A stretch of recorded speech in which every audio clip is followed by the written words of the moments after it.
Should you be afraid of the Jeep Gladiator? Should you be fearful of buying one?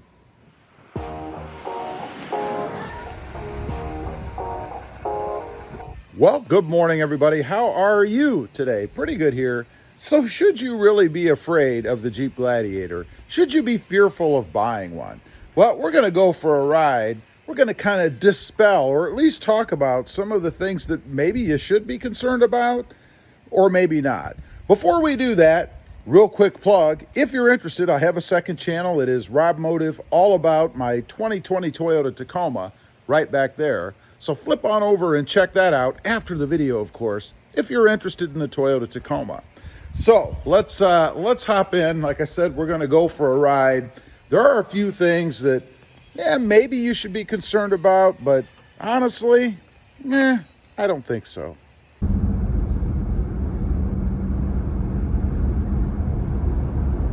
Okay, so what am I talking about? Well, first of all, just a little quick qualifier there. I am a Jeep Gladiator owner.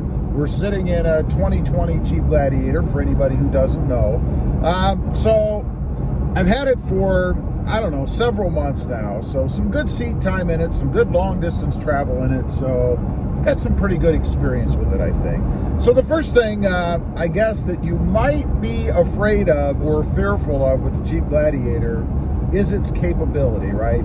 I mean, it is a truck, and I'm assuming that when a lot of people go out to buy a Gladiator, they're looking for some sort of capability in form of a truck, right? To be able to haul stuff, maybe tow stuff, things like that. Might be the weekend warrior type, might actually be a more heavier user. And the Gladiator is first in class in that area, right? They're certainly capable. They've got great towing capacity, great hauling capacity. Of course, it's not a full-size truck, so if you're expecting to go out and maybe tow a 50-foot motorhome or something, well, obviously not. But for what it is, for the class that it is certainly capable. Does it have any guts? You know, this is particularly important to me, especially in a truck. I want it to move, right? I want it to have power, guts. The Gladiator has that, maybe more than you would expect, I think. It certainly does get up and go. Acceleration in this truck is just phenomenal. It's fantastic. I think it's everything that it should be, right? Now, I have mentioned on the channel before about wanting more power, about, going with the 392 if they ever put it in the Jeep Gladiator. And that's only because I would want something a little more, right? It's not that the Jeep Gladiator isn't capable as it is. It certainly is. Anything above what it currently has, I think, is just icing on the cake. A little bit more oomph, but it certainly doesn't need it. It is fantastic when it comes to guts. Is it fun to drive? Well, that's another thing that I look for when I go for really any vehicle, but particularly in trucks, because I've had some in the past that were just dogs, man. They were bumpy, rough, slow, lacking in power. I mean, you name it. They just didn't have much to them. So I'm well aware of that when I go out shopping, right? Now, the Jeep Gladiator is a blast to drive. It handles well, it corners well, it rides well. We'll get to that in just a minute. But I look forward to it every time I jump in the driver's seat, right? It is a blast to drive. One of the, if not maybe the funnest mid-size truck I'd say I've ever had. Next up, kind of going along with, is it fun to drive a little bit? Is it comfortable, I mean, you have to be comfortable in your ride. There's nothing worse than having any vehicle or a truck where you get in it and it's just horrid. You can't stand it. You really dread getting in it, right? You feel every bump. It bounces all over the place. What about sound? Now, when I'm talking about sound, first of all, it is a Jeep, right? It does have a relatively thin hardtop.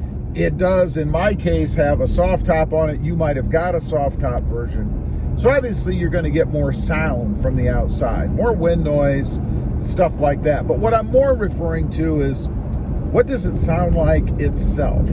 Is it creaky? Do you go over bumps or make turns and you can hear things creaking or squeaking? What about rattles? You know, we're in it right now. You guys can hear what it sounds like. I'm sure you can hear a bit of the wind noise. I can hear it myself. Again, it's a Jeep. That is nothing that I didn't expect. But what about the other sounds? The creaks, the squeaks, you know, all that kind of crazy stuff. That rattling. You ever have one of those really annoying rattles, particularly somewhere in the dash? And if you're really lucky, you'll get one that's higher pitched. That drives you insane, right? I am happy to say that the Jeep doesn't make any more noise than it should make. In other words, I don't hear any rattles or squeaks or anything like that. It is fantastic. Comfort-wise, the seats, again, I took this thing, my wife and I, on a long-distance trip. Didn't have any issues, didn't get out of it and dread getting back into it. You know, didn't sit here and have the middle part of my thigh killing me from the seat pushing up on it. You ever had that? That really sucks. No back pain. I mean, they really do have it set up, I would say, perfectly. And if you're looking at it as a family hauler or some kind of long distance traveler, it's great for that. Even gets decent gas mileage. How about quality and reliability? You know, if you're afraid of anything, if you're fearful of anything with the Jeep Gladiator or a Fiat Chrysler product, I mean, it is a Fiat Chrysler product, that's probably the area that you might most be fearful of, right? And I gotta say, full disclosure, and it's been well documented on my channel, I've had a couple of gremlins, particularly those lovely gauge warning lights that come on. Those are a drag, I must admit, but I'm going to kind of separate these two out, reliability and quality.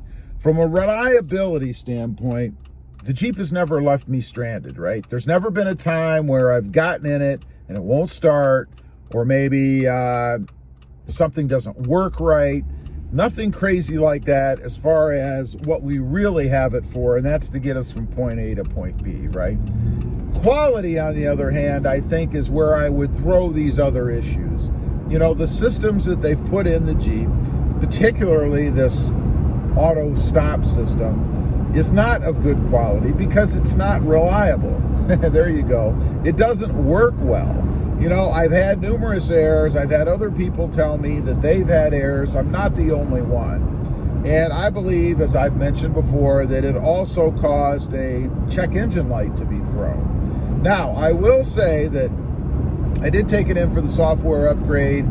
Finally, I seem to have gotten rid of all those problems. And there are, I would say, more people out there, at least from comments and things I get on the channel, that tell me that they don't have any of these issues.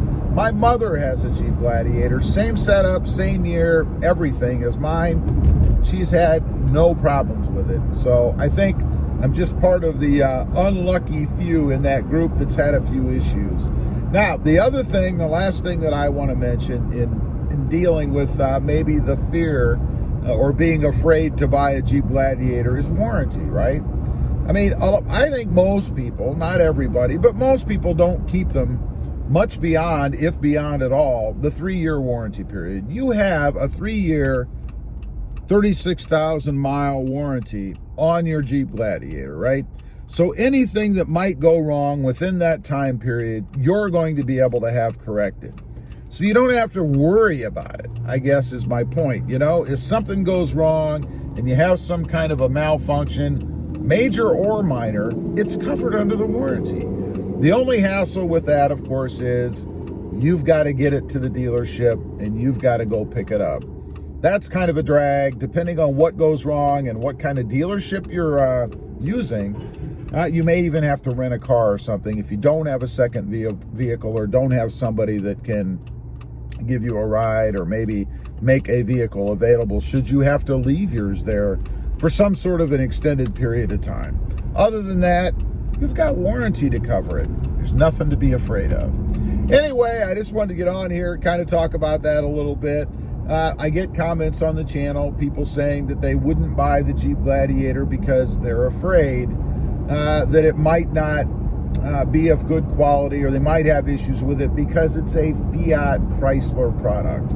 Again, I can't say that I completely disagree with that, but you've got warranty to cover it even if anything does go wrong. Leave a comment, let me know if you're in the market or maybe you even own a Jeep Gladiator. Was that a concern of yours? Do you still think about it now if you've bought one? Maybe in the back of your mind you wonder, when am I going to have my first problem? I'd be curious to know. Also, real quick, if you're interested, check out my other channel. It is Rob Motive, all about my 2020 Toyota Tacoma. Don't forget to click that notification bell so that you don't miss out on any upcoming videos. And do me a favor, smash that subscribe button on the way out. Thanks for watching. Stay safe out there.